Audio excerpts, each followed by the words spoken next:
大家好，今日係2023年11月4日，我係 Health Guide 668，小林健康指南。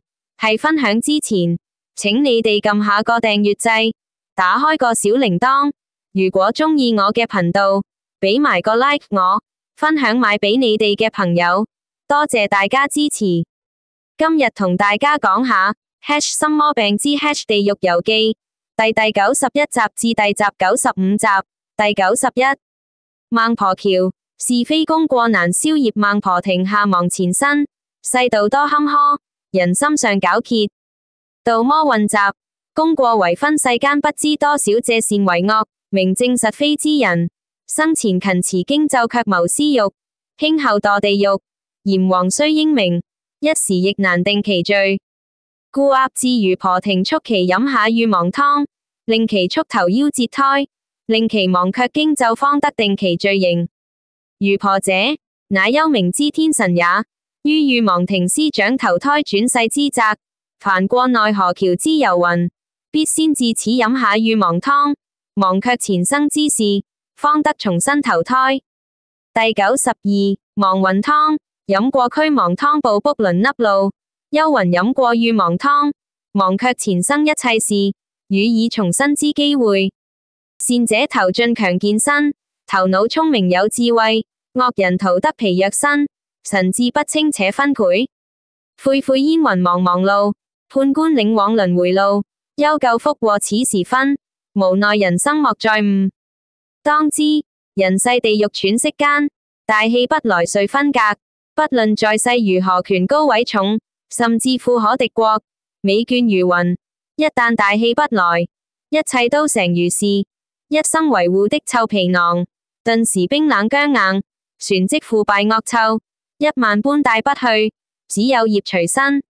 一魂歸地府，不經孟婆亭，不飲驅亡湯，一生業力清清楚楚帶往閻羅殿，經審判受酷刑，滴水不漏的算老賬。此時惡業嘅消，通過奈何橋，嚟到孟婆亭，飲了驅亡湯，使你忘卻前生一切罪業。希望你重新做人，不昧良知安寧本分，端正行為，下輩子別再來了。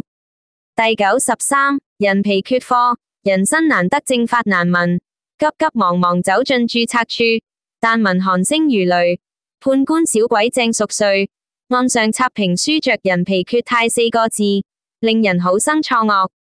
繞過註冊處，烏雲靄靄而商務，回頭望山徑，摩崖深勒4行字，為人容易做人難，再得人身恐更難，欲生福地無他處，口與心同卻不難。文淺意更顯，看來十分慚愧，人人都知道，人人卻放過。念佛安禪，不離清淨身口意，口心端正得人身，六道三途不離此，知因知果最純真。唉，佛云，人生難得，猶如盲目龜頭轉浮木孔，於浩瀚滄海，波濤洶湧中，盲龜轉出小木孔，逢此機緣何其渺茫也。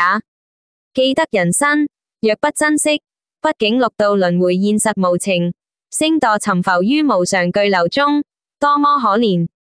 今昔輪迴苦，當防罪因生，歸心清淨智，精進信願行，誓離生死海，端在一片城。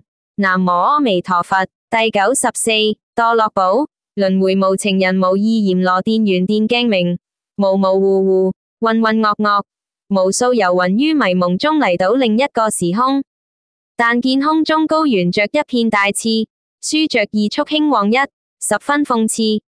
判官忙着核對一投胎補一，密密麻麻盡是畜生餓鬼之名單。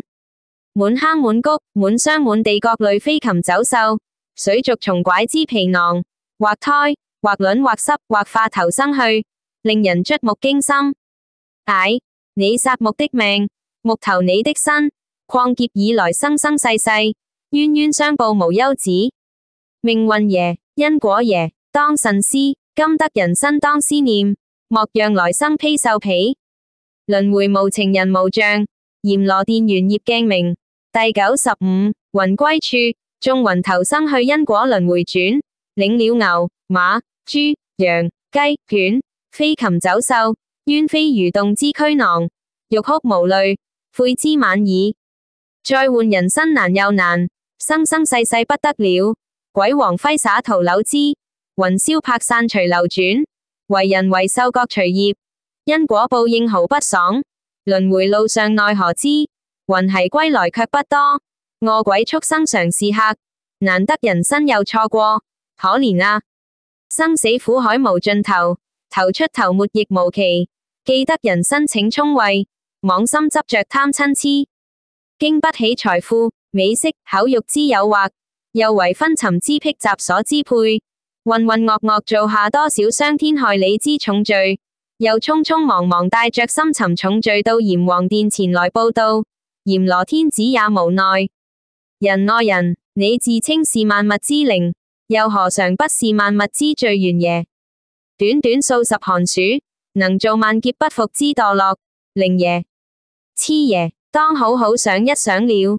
鬼王揮柳枝，眾魂投生去；鬼王揮灑楊柳枝，揮去成千上萬的鬼魂隨着業海流轉去，或為人，或為牛、馬、羊、狗、雞、豬、六畜、飛禽走獸、冤非蠕動等，重回了了無盡期的輪迴。